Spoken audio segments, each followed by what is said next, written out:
ইবতেদায়ী শিক্ষকদের আন্দোলন ও প্রতিবন্ধী বিদ্যালয় সমন্বয় পরিষদ প্রেস ক্লাবের সামনে থেকে সচিবালয় লং মার্চ কর্মসূচি রয়েছে। বর্তমানে তারা প্রেস ক্লাবের সামনে অবস্থান করছেন। সেখানে রয়েছেন আমাদের সহকর্মী সুফিয়ান ফারাবী। আরও তথ্য জানতে আমরা চলে যাচ্ছি সেখানে। ফারাবী, আগের সংবাদ সংযোগে আপনার সাথে কথা হচ্ছিল এই বিষয়ে। এখন এই সার্বিক পরিস্থিতি কেমন দেখছেন সেখানে? লং মার্চ কি তারা শুরু করেছে কিনা এই বিষয়ে একটু জানবো। বিস্তারিত সকল তথ্য জানাবেন।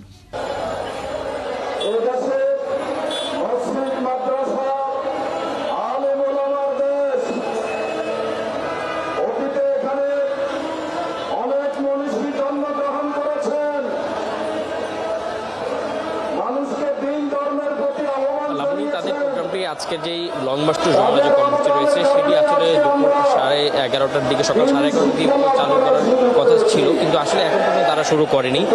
তারা এখনও জাতীয় প্রেস ক্লাবের সামনে রয়েছে। আমরা দেখতে পাচ্ছি যে প্রায় হাজারের উপরে শিক্ষক সারা দেশ থেকে নারী এবং পুরুষ তারা এসেছেন এবং তারা এই কর্মসূচিতে অংশগ্রহণ করেছেন এবং তারা এখন পর্যন্ত আজকে 20 দিন পেরিয়ে 21 দিনে আজকে তারা আসলে জাতীয় প্রেস ক্লাবের সামনে অবস্থান কর্মসূচি করছেন। এবং গতকাল বিকেল 5টা পর্যন্ত তারা বলছিলেন যে তাদের বিকেল 5টার মধ্যে তাদের দাবি আদায় করে প্রজ্ঞাপন জারি করা হয়, অর্থাৎ তাদের যে ইবতেদায়ী যেসব শিক্ষা প্রতিষ্ঠানগুলো রয়েছে সেগুলোকে জাতীয়করণ করে সে জাতীয়করণ করার যে সিদ্ধান্ত গত 8ই জানুয়ারি 2025 সালে অন্তর্বর্তীকালীন সরকার নিয়েছে সেটি আসলে বাস্তবায়ন করে প্রজ্ঞাপন দেওয়া না হলে তারা আসলে লং মার্চ টু যমুনা যে কর্মসূচি রয়েছে সেটি তারা ঘোষণা করবে। সেই অনুযায়ী কিন্তু আজকে তারা সকাল 11:30টায় আসলে চাচ্ছিলেন যে তারা কর্মসূচি শুরু করবে, কিন্তু আসলে বিভিন্ন রাজনৈতিক দলের নেতাকর্মীরা এখানে এসে একত্রতা পোষণ করছেন, যার কারণে তারা এখন পর্যন্ত কর্মসূচিতে যাননি। কিছুক্ষণের মধ্যেই অর্থাৎ দুপুর 2টা থেকে তারা কর্মসূচি শুরু করার কথা রয়েছে।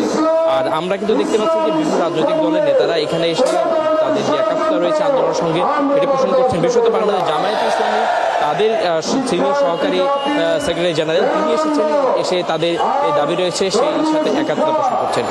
সকাল থেকেই তাদের যে নেতাকর্মী রয়েছে অর্থাৎ স্বতন্ত্র ইবতেদায়ী মাদ্রাসা প্রতিষ্ঠানগুলোর নেতৃবৃন্দ রয়েছেন তারা আসলে বলছেন যে দীর্ঘ 20 দিনের সরকারের যে অনড় অবস্থান এবং তাদের যে সিদ্ধান্ত নেওয়া হয়েছে সেটি প্রজ্ঞাপন না করার যে অবস্থান এটি আসলে অনেকটা অন্তর্বর্তীকালীন সরকার যে আগের সরকারের মতোই সিদ্ধান্ত নিচ্ছে সেটি আসলে তারা বলতে চাচ্ছেন। লাবণী, জাতীয় প্রেস ক্লাবের সামনে থেকে এই ছিল আমাদের সর্বশেষ। ফারাবী, ধন্যবাদ আমাদের সাথে যুক্ত থাকার জন্য। আপনি থাকুন সেখানে, নিশ্চয়ই আমরা আবারও আপনার সাথে যুক্ত হয়ে পরবর্তী সংবাদ সংযোগে সর্বশেষ তথ্য দর্শকদেরকে জানানোর চেষ্টা করব।